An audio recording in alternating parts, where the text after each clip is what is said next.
Hello, welcome to Texas Style Cuisine. I'm Chef Johnny. This is my lovely wife, Libby. And today we're going to be showing you how to make cornbread for our cornbread stuffing.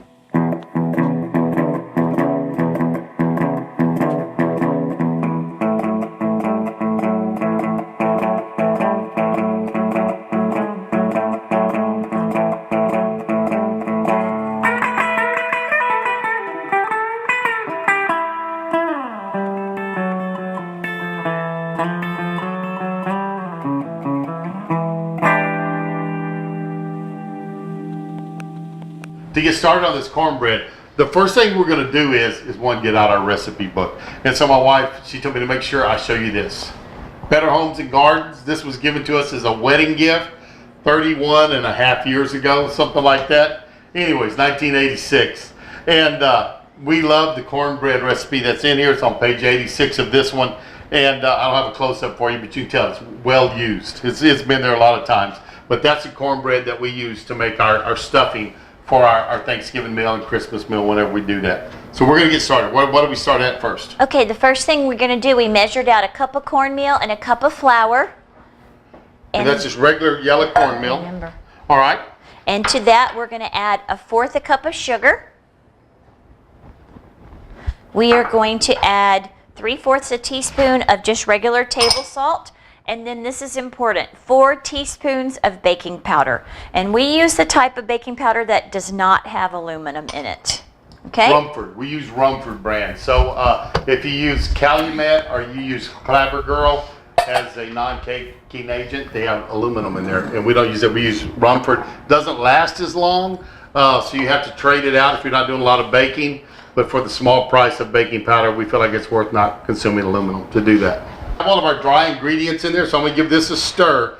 And if y'all will notice, this is the muffin method. Whenever you do your dry ingredients and mix them and then add your wet ingredients on top of it, you're doing the muffin method. And one important thing to remember is don't overmix, because if you overmix, you'll get a tough result on the bread that you're making.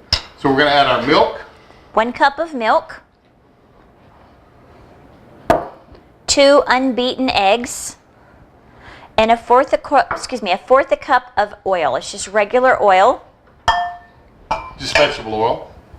And then we'll stir this real good.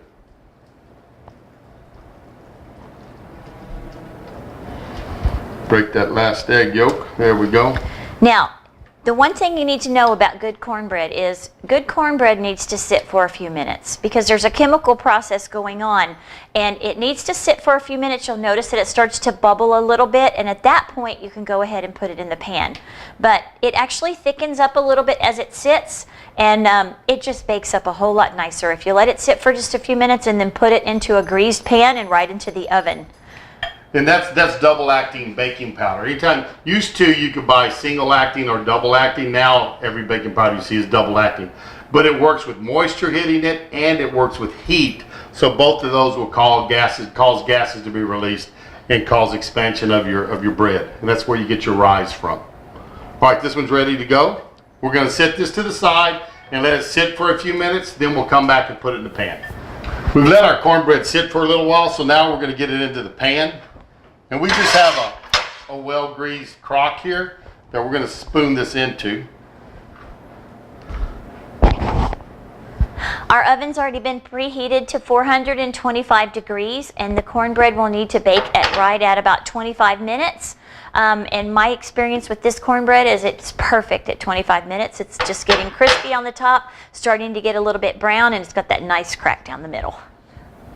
Now also, to know this, if you're wanting to do this just for dinner one night, instead of using this crock, sometimes what we use is our cast iron skillet. We'll preheat it, we'll pour the cornbread into it, and then put it into a preheated oven, and it gives you a nice crust on the bottom of that cornbread where it was cooked in that cast iron skillet. So just a little tip for you if you want to do it that way. Okay, the cornbread's ready to go into the oven, so that's what we'll do next. Cornbread just came out of the oven. We've let it cool for a little bit, and we're going to see if we can get it out of here. I'm going to cut out a big slice of it. Now, ideally, this cornbread is for our stuffing today, but you just can't make cornbread without eating a little bit of it. There we go. Let's see if it'll come out.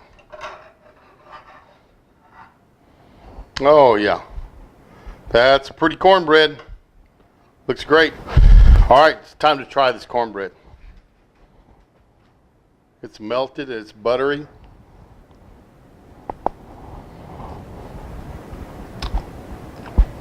Yum. Okay, well, I hope you enjoyed our cornbread recipe. Make it at home. Thanks for stopping by Texas Style Cuisine. Make sure that you go down there and hit that subscribe button and the little bell beside it. Click that bell, and every time we have a new video up, it's going to notify you so you can come over here and see what's going on new at Texas Style Cuisine.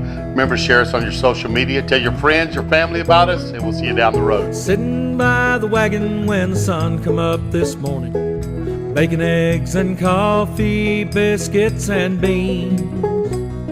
Cookie strikes the bell and he rings the world a warning. How them boys put food away beats all I've ever seen.